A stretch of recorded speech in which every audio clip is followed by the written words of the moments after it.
Juventus juara Coppa Italia tahun ini, sementara itu Eran Zahavi kembali membuat ulah kontroversi. Bersama saya Rizka Dila, berikut cetak gol harian selengkapnya.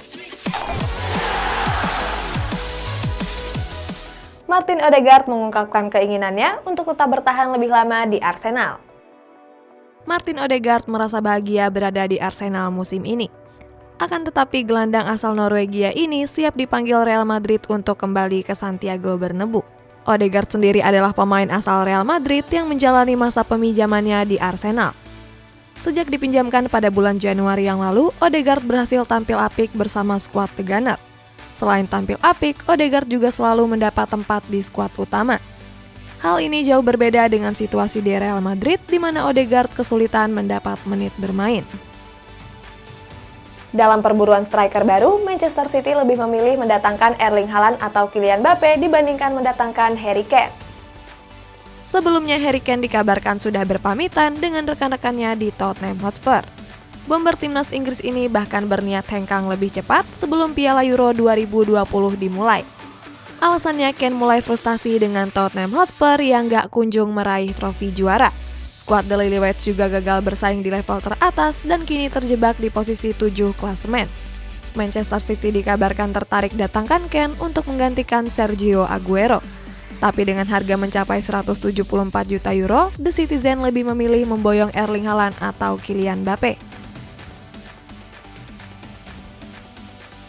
Akibat kekurangan dana, Barcelona dikabarkan mundur dari perburuan Erling Haaland.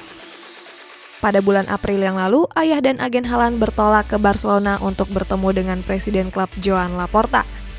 Pertemuan tersebut membahas kemungkinan Haaland berseragam Blaugrana. Sayangnya di krisis pandemi seperti sekarang, Haaland masih dibanderol mahal. Untuk mendatangkannya ke Camp Nou, Barcelona harus membayar 150 juta euro atau sekitar 2,6 triliun rupiah.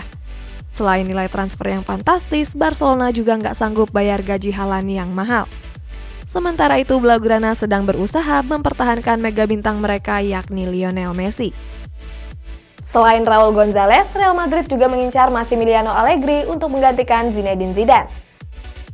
Zinedine Zidane mengumumkan hengkang dari kursi kepelatihan Real Madrid di musim depan. Alasannya Zidane sudah capek dengan berbagai masalah selama berada di Santiago Bernabeu. Sebelumnya, Real Madrid dikabarkan bakal jadikan Raul Gonzalez sebagai pengganti Zidane. Akan tetapi kini Real Madrid juga mengincar mantan pelatih Juventus yakni Massimiliano Allegri. Dilansir dari La Gazzetta dello Sport, Real Madrid sudah mengajukan tawaran melatih kepada Allegri. Real Madrid menawarkan kontrak selama 2 tahun dengan nilai 10 juta euro atau sekitar 174 miliar rupiah.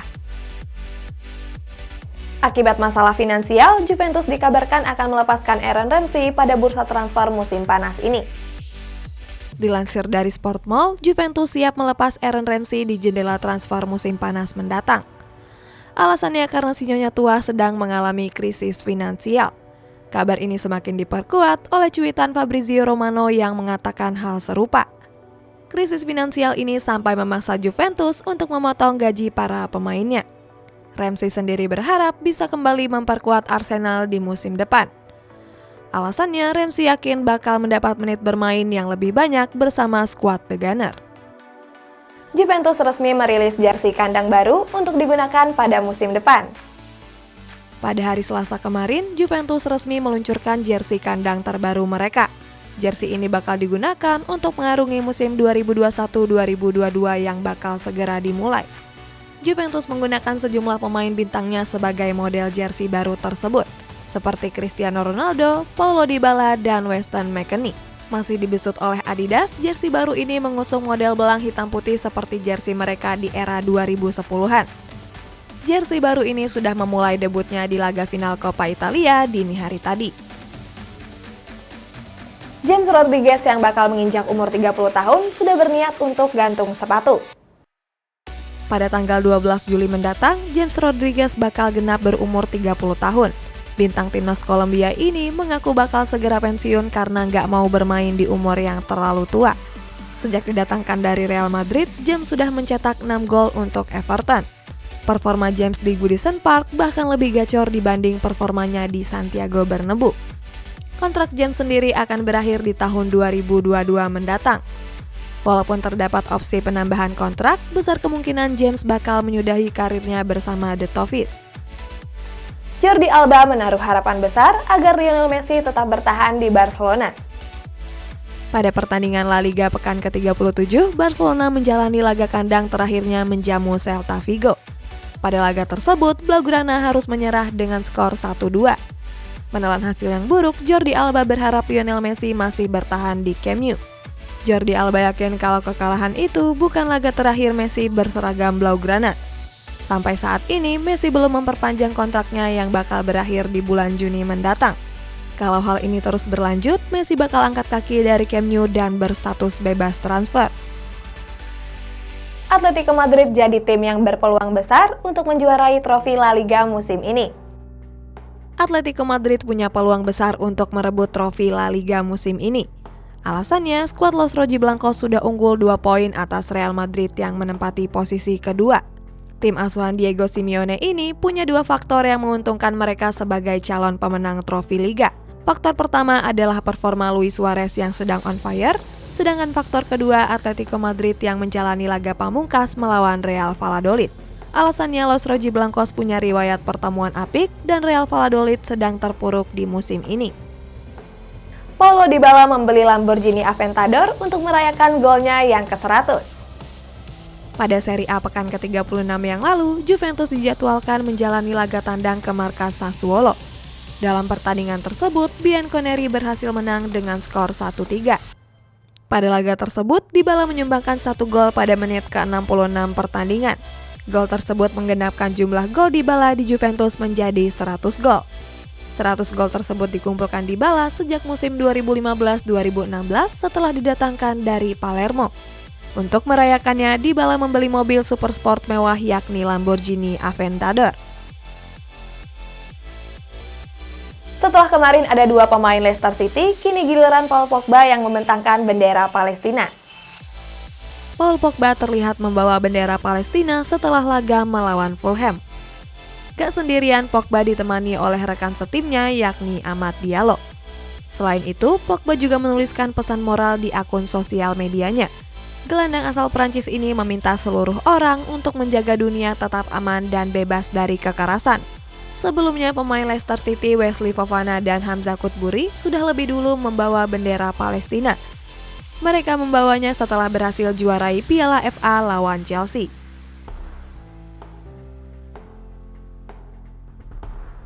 Aaron Zahavi kembali mengunggah postingan kontroversial di akun Instagram milik pribadinya.